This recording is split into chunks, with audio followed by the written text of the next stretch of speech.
Hello, folks. Welcome to the Crime Dawg podcast. I'm your host, Johnny FIORICA, retired detective with the Rochester, New York Police Department after serving 30 years. Sitting alongside me, my trusted co-host, David Simpson, 22-plus year retired veteran of the Rochester Police Department, also a detective. Folks, we sit before you today with a wealth of knowledge and a lot of experience. If you want to check out what we did specifically, you can go to our bios on our YouTube channel. That's at Crime Dawg Podcast. That's at Crime Dawg Podcast.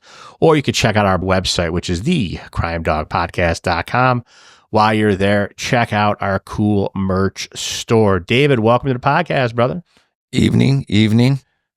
David, we've talked about immigration and we talked about the border being invaded and raided and these quote unquote refugees and migrants coming over our borders in Joe Biden and Kamala Harris's Swiss cheese administration. There has been millions of illegal immigrants coming into our country, and it's illegal, by the way.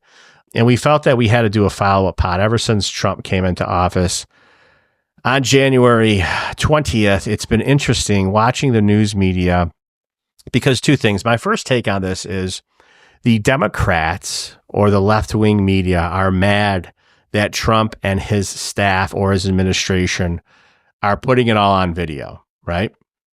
But at the same time, if they didn't do that, you know what their take would be. What are they hiding? What are they doing to these people in their houses? They're putting it all out there for people to see. And the Dems are saying, oh, it's just all propaganda. This is all propaganda. Well, what's not propaganda, folks, is border crossings are literally have been cut by close to 75% since Trump took office in a week. David, what's your take on this? Well, it is propaganda on one stance. You want propaganda because that's getting shown in Mexico and Venezuela. Like those images are getting shown.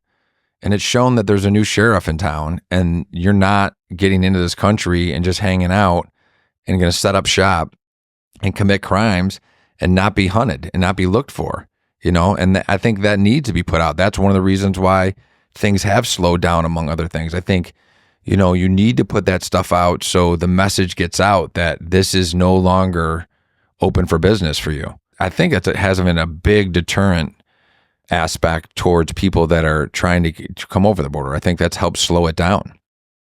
Yeah, they actually interviewed a guy getting brought back into Mexico. They had an interpreter, and they basically asked him, hey, what's your message to people who want to come to the United States illegally? He's like, don't do it. Yeah. As he was being handcuffed over the border and pushed back on his side of the quote unquote wall. We know from talking to people that no one wants to be on the run and look over your shoulder. When we've chased homicide suspects or guys wanted for drugs, and the first thing they say when they're caught is, you know, they're almost relieved. Like a life looking over your shoulder on the run is not a good life.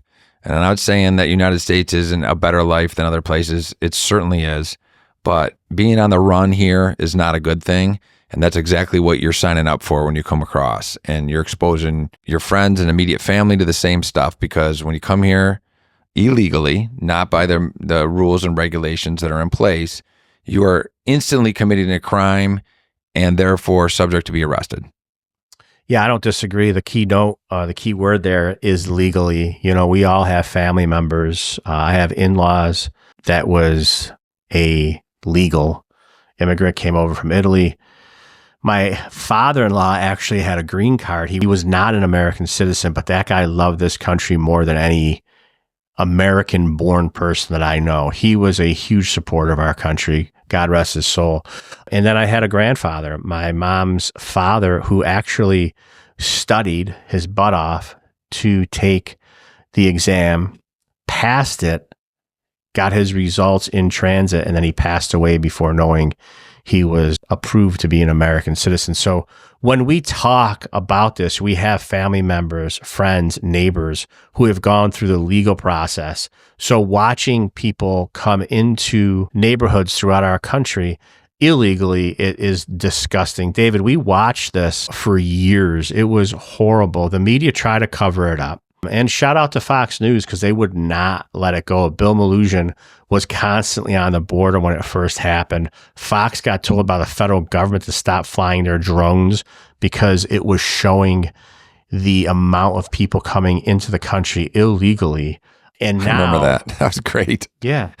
And now the last thing I want to say, we have illegal immigrants coming in to our country, or we had, and that's why it was the number one issue in America when people were voting besides the economy. Yeah. And, the people that voted President Trump into office, that was one of their top reasons for voting for him. They had enough.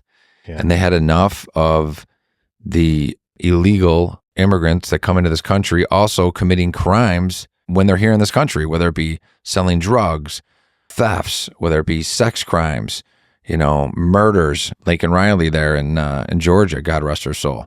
There's a lot of crime that's coming from people. And some of these individuals, a lot of these individuals are coming here specifically to prosper and to make money off criminal activity. It is really deteriorating society when you allow that to happen. It's a time where President Trump really has come into office, said what he was going to do, and he immediately has done it. I think most American citizens are very, very happy with it. Yeah, I don't disagree, David. One of the other things I want to say is, people that are pro-illegal immigration are the first ones to bitch about why things are expensive. When you pay town and school taxes, when you go to your mailbox and get your healthcare bill and your premiums have increased, it is a toll on communities having illegal people here, not footing the bill on their end. And I'm sick of hearing that, who's going to wash your dishes and cut your bushes now? It's always the left saying that, and they're always crying racism, that the right says racist things. How much more racist can you get than those two statements? Right. So basically, who's going to be our servants is what they're saying. I think we'll figure it out. We'll figure it out. Serve my food on a paper plate. Yeah, it's disgusting. And another thing is, I'll tell you right now, promises made, promises kept. Yep, that's what I was saying. You can say what you want about Donald Trump, but he said he was going to do it, and he's going to do it. The interesting thing is, and I go back and forth, and people that follow our podcast know that I love watching MSNBC for a few minutes. I can't watch it for very long. CNN, can't watch it. God bless you. I do. I have to see what the other side is saying. And what's amazing about it is Trump has been technically in office for 7 or 8 days, 8 days, whatever it is. Feels like 3 years. It's awesome. And they're going, how come egg prices aren't down yet? How come they're not down yet? I'm like, come on, dude. You didn't question lying Joe Biden for 4 years or Kamala. You didn't question these two at all during their whole tenure. You never put their feet to the fire. You never pressed them. Now, all of a sudden, they want to know, in 7 days, why are egg prices still high? They're definitely mad about the eggs. That's all I'm reading on Twitter is eggs.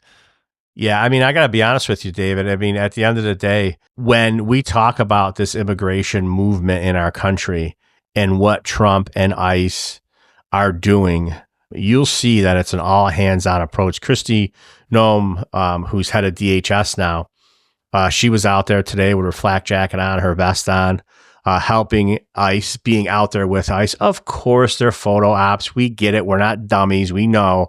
But at least she's boots on the ground showing support. Camera loves her. ICE has got really on the last 4 years by the last administration. And it's nice to see this administration and the head of DHS supporting our federal agents that are going to do difficult jobs. David, we used to call it the WOW list. Remember, the worst of the worst? Yeah. People that we would target in Rochester, New York. Yep. That's who ICE is targeting.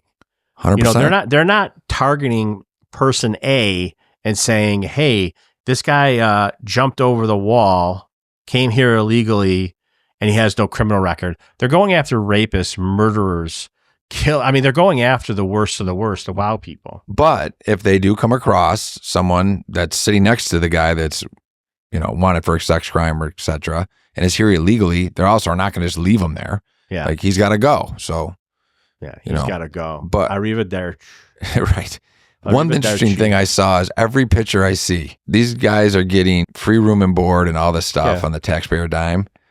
But every picture, the new $250 pair of Jordan 4s on, you know, they got a chain on, you know, they don't look like you know, there doesn't look like there's a lot of struggle there. You know what I mean? Right. With some of the stuff. So it just shows you that, yeah, they're getting free room and board, but there's some criminal activity going on to be able to afford the $250 pair of Jordans. Yeah. Or the one quote unquote party that ICE raided at a nightclub with all these illegals that were inside, loaded guns, fentanyl, a whole bunch of drugs, ice cold Coronas in the cooler. And yet, you know, they're not ripping, you know, Joe Schmo from behind a dishwasher line who's just trying to make it for his family. No, the migrant that's picking apples is not getting yoked off the farm, so to speak. You know, it's exactly. Well, listen, man, kudos to President Trump, his administration, our brothers and sisters in ICE. We can't thank you enough. David, you got anything else to add, or you want to wrap this baby up? We'll wrap it up, but you're going to be seeing it a lot, so get used to it. Yeah, don't get your feelings hurt, folks. If you can't handle watching our president promising the people that voted him in to make this country safe, I suggest you turn off your tubed television right now. If you enjoyed this episode, folks, click like and subscribe on our podcast channel at YouTube. That's at Crime Dawg Podcast. If you can't get enough of David and I, you could check us out on iHeartRadio. That is the Crime Dawg Live Show, the Crime Dawg Live Show. If you are in Rochester, New York, you can go old school and flip that dial to the AM and put it on 1180, Wham 1180. We have a live talk show every Saturday, noon to 1. Call in. We take live unscreened calls. We'd love to hear from you. Listen, folks, thank you for listening to the Crime Dawg Podcast. We hope you stick with us for future episodes. But like my brother-in-law, Frankie Grassi, says, if you can't make it, who cares?